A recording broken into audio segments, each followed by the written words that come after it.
जी हाँ, नमस्कार दोस्तों। आप सभी का स्वागत है आपके अपने YouTube चैनल एग्जाम नॉलेज में। तो आज फिर बात करेंगे यानी कि 19 जुलाई 2026 का करंट अफेयर। उससे पहले आपको पता होगा कि हमारी जो आई डिस्ट्रिक्ट की जो क्लास है वो चालू हो गई है, यानी कि फर्स्ट जो क्लास है वो हमने पढ़ा दिया।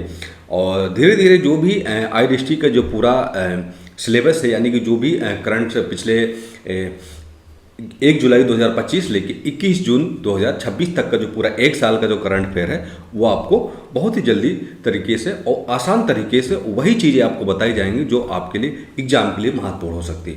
तो अगर आप लोगों ने वो क्लास नहीं देखी हो तो प्लीज़ आप लोग जाकर देख लीजिए। और जैसे कि हम बता रहे हैं आपको कि जो हमारा डेली बेसिस की जो करंट अफेयर की जो क्लासेस चलती हैं वो बहुत ही इंपॉर्टेंट होती हैं। बहुत सारे क्वेश्चन होते हैं जो आपके एग्जाम के लिए बहुत ही महत्वपूर्ण होते हैं। तो आपसे इसीलिए रिक्वेस्ट करते हैं डेली कि आप हमारे साथ जुड़िए डेली और देखिए हमारी जो करंट अफेयर की जो क्लास होती है सिर्फ 10 क्वेश्चन हम डेली बेसिस पे बताते हैं और बहुत ही इंपॉर्टेंट होते हैं।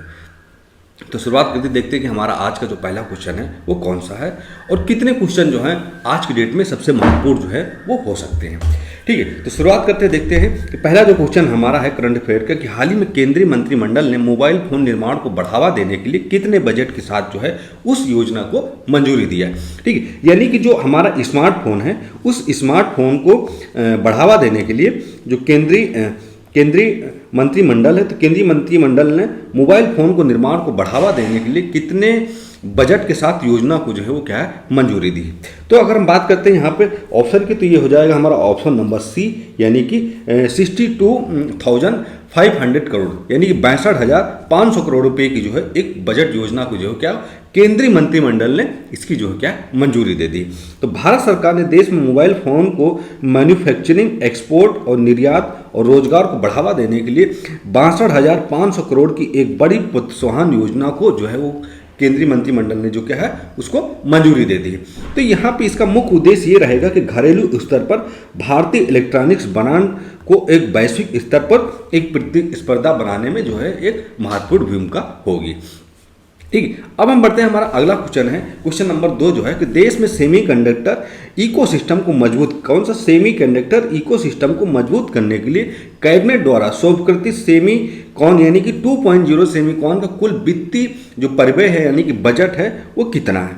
ठीक, यहाँ पे ये पूछा जा रहा है कि जो हमारा सेमीकंडक्टर इकोसिस्टम को मजबूत करने के लिए जो एक कैबिनेट स्वीकृति यानी कि सेमीकॉन 2.0 का जो एक कुल वित्तीय परिव्यय है उसका बजट जो है वो कितना रखा गया है।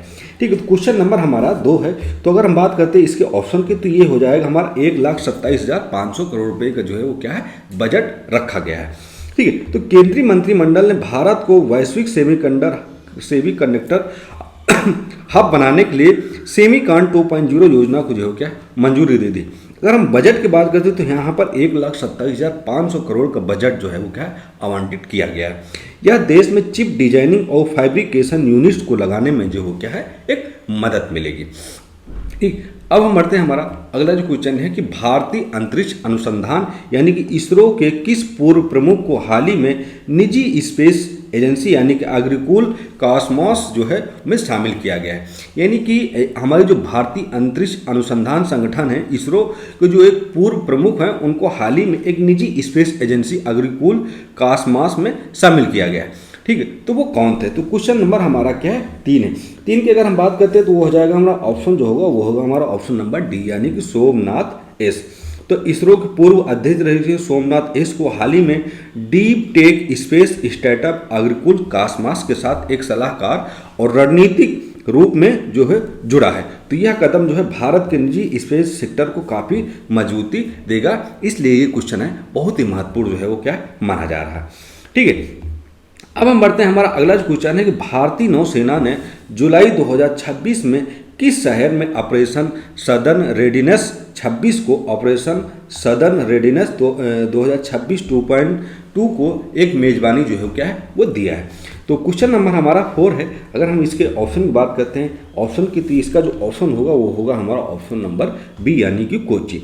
ठीक है, तो ऑपरेशन सदर्न रेडिनेस 26.2 का सफल जो आयोजन था इसका जो मुख्य उद्देश्य था वो था मित्र देशों के साथ समुद्री सुरक्षा समन्वय और आतंकवादी जो गतिविधियां हैं उन गतिविधियों को जो क्या है रोकना और जो आतंकवादी विरोधी अभियान है उनको बढ़ावा देना है।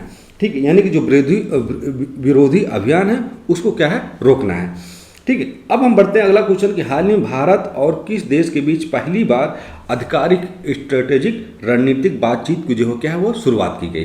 ठीक, तो इसमें यह पूछा जा रहा है कि बात करते हैं कि भारत और किस देश के बीच जो है पहली बार आधिकारिक स्ट्रेटेजिक रणनीतिक बातचीत की जो है वो क्या है वो शुरुआत की गई। क्वेश्चन नंबर हमारा है 5 की अगर हम देखते हैं बात करते हैं तो ये हो जाएगा हमारा ऑप्शन नंबर ए यानी कि बेल्जियम। ठीक है, क्या हो जाएगा बेल्जियम। तो भारत और बेल्जियम के द्विपक्षीय संबंधों, व्यापार और वैश्विक सुरक्षा को एक नए स्तर पर ले जाने के लिए अपनी पहली उच्च स्तरीय स्ट्रेटेजिक बातचीत यानी कि डायलॉग की जो है क्या है वो शुरुआत किया है। ठीक है, अब हम बढ़ते हैं क्वेश्चन नंबर हमारा जो है छठा कि हाल ही में खोजी गई बंदरों की नई प्रजाति लिक्केली। कौन सी लिक्केली, तो ये किस देश के घने जंगलों में पाई जाती है। ठीक है, पाई गई है। ठीक है, पाई जाती नहीं पाई गई है।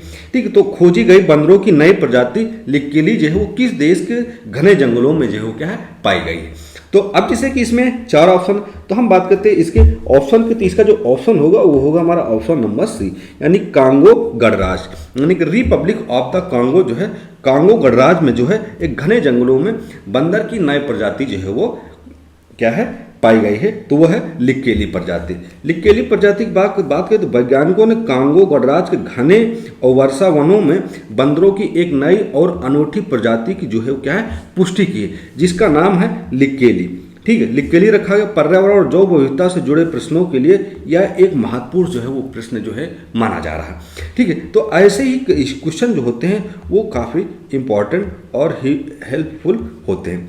ठीक है, इंपॉर्टेंट और हेल्पफुल होते हैं। अब हम बढ़ते हैं हमारा अगला जो क्वेश्चन कि भारी मानसून बारिश के कारण खबरों में रहा ख्वात लंगा तुई पुई नदी। ठीक है, क्या है ख्वात लंगा तुई पुई जो नदी है उसका जो संबंध है वो भारत के किस राज्य से माना जा रहा है। ठीक है, तो मानसून बारिश के कारण जो है ये खबरों में नदी रही। तो हम बात करते हैं क्वेश्चन नंबर 7 की, तो ये हमारा जो है ये मिजोरम जो राज्य है उस राज्य से जो है इसका संबंध जो है वो क्या है माना जाता है।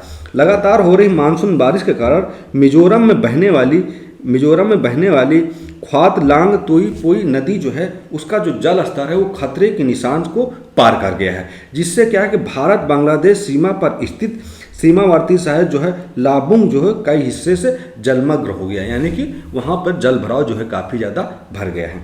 ठीक है, अब हम बढ़ते हैं हमारा अगला जो क्वेश्चन है कि विंबलडन 2026 में महिला एकल यानी कि वुमेन सिंगल खिताब जीतकर इसने अपना पहला ग्रैंड स्लैम जो है वो क्या है जीता है। ठीक है, यानी कि इसमें ये पूछा जा रहा है कि 2026 में जो महिला एकल यानी कि वुमेन सिंगल खिताब जो जीतकर किसने अपना पहला ग्रैंड स्लैम जो है वो क्या है जीता है। तो क्वेश्चन नंबर हमारा है 8 की अगर हम बात करते हैं तो इसका जो सही ऑप्शन होगा वो होगा हमारा ऑप्शन नंबर बी यानी कि कोको गाव। ठीक है, तो कोको गाव जो है वो खेल जगत का सबसे महत्वपूर्ण मुकाबले में फाइनल मैच के दौरान शानदार प्रदर्शन करते हुए विजेता ने अपना पहला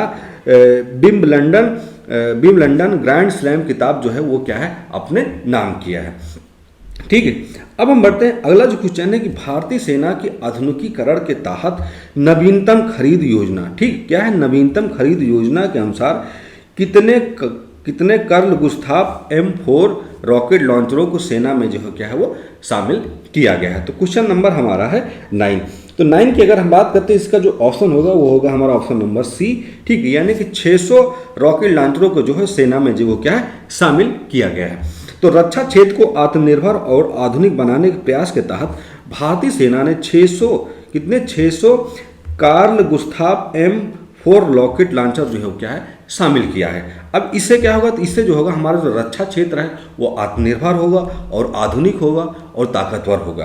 तो ये जो है ये इन्फैक्ट्री पैदल सेना की मारक क्षमता को जो है काफ़ी बढ़ा देता है। ठीक है, अब हम बढ़ते हैं हमारा अगला जो लास्ट क्वेश्चन है करंट का, भारतीय रिजर्व बैंक यानी कि RBI के किस गवर्नर को अमेरिकी federal reserve balance sheet task force में जो है क्या शामिल किया गया है। अब ये क्वेश्चन जो है काफ़ी इंपॉर्टेंट है। ठीक है, कितना काफ़ी इंपॉर्टेंट है। ठीक, यानी कि भारतीय रिजर्व बैंक किसके पूर्व गवर्नर ठीक, वर्तमान में पूर्व गवर्नर को अमेरिकी फेडरल रिजर्व के बैलेंस शीट टास्क फोर्स में जो है उसको क्या है शामिल किया गया। अब जैसे इसमें क्या है, जैसे कि आपको पता है उर्जित पटेल भी आरबीआई गवर्नर रह चुके, रघुराम राजन भी रह चुके, डी सुब्बा राव भी रह चुके और शक्तिकांत दास भी रह चुके। ये चारों जो हैं ये हमारे भारतीय रिजर्व बैंक के जो है गवर्नर रह चुके हैं। लेकिन अब इसमें देखना है कि किसको जो है उसमें शामिल किया गया। ठीक, तो हमारा जो ऑप्शन होगा वो होगा हमारा ऑप्शन नंबर बी, यानी कि रघुराम राजन को अमेरिकी federal reserve balance sheet task force में जो है इनको क्या है शामिल किया गया है। ठीक है, तो आरबीआई के पूर्व गवर्नर जो है वो रघुराम राजन को अमेरिकी फेडरल रिजर्व द्वारा जो है एक गठित विशेष बैलेंस शीट टास्क फोर्स में जो है इन्होंने क्या है शामिल किया गया है। तो यह एक वैश्विक मौद्रिक नीतियों और बैंकिंग फ्रेमवर्क की समीक्षा के लिए बनाई गई एक महत्वपूर्ण समिति जो क्या है वो मानी जा रही है। ठीक है, तो आज यानी कि 19 जुलाई को जो करंट अफेयर था वो फाइनली कंप्लीट हो गया है। तो प्लीज़ आप लोगों से रिक्वेस्ट है कि देखिए, समझिए, अपने दोस्तों को शेयर करिए और समझ में आए तो कमेंट जरूर करिए आप। और जो चैनल है हमारा एग्जाम नॉलेज, इसको जरूर आप सब्सक्राइब करिए, बेल आइकन बजाइए ताकि आपको बहुत सारी महत्वपूर्ण चीज़ें जो वो टाइम पे मिल जाएं। फिर हम मिलेंगे नेक्स्ट क्लास के साथ। जय हिंद।